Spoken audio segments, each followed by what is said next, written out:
আচ্ছা ভাবুন তো, আপনার ক্রাশ আপনাকে রাশিয়ান ভাষায় আই লাভ ইউ বলছে, আর সে ভাবছে আপনি কিছুই বলছেন না।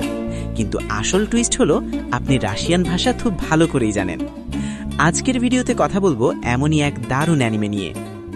গল্পের হিরোইন আলিয়া দেখতে যেমন সুন্দরী, পড়াশোনাতেও তেমন সেরা, কিন্তু সে নিজের মনের কথা সরাসরি বলতে খুব লজ্জা পায়। তাই যখনই সে কুজের সামনে আসে, রাশিয়ান ভাষায় নিজের মনের কথা বলে ফেলে।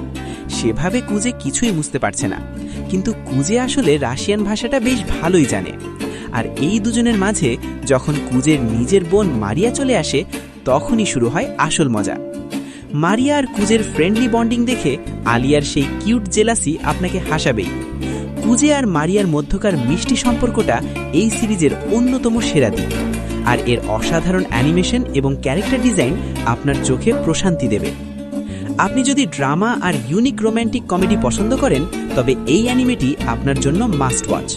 বিশেষ করে আলিয়ার রাশিয়ান ডায়লগ আর মারিয়ার কিউটনেস আপনাকে এই সিরিজের ফ্যান বানিয়ে দেবে। Alya sometimes hides her feelings in Russian সত্যিই দারুণ। আপনার প্রিয় চরিত্র কোনটি, আলিয়া নাকি মারিয়া? কমেন্টে জানান। ভিডিওটি ভালো লাগলে ফলো করতে ভুলবেন না। এমনই আরও অ্যানিমে রিভিউ পেতে সাথেই থাকুন। দেখা হচ্ছে পরের ভিডিওতে।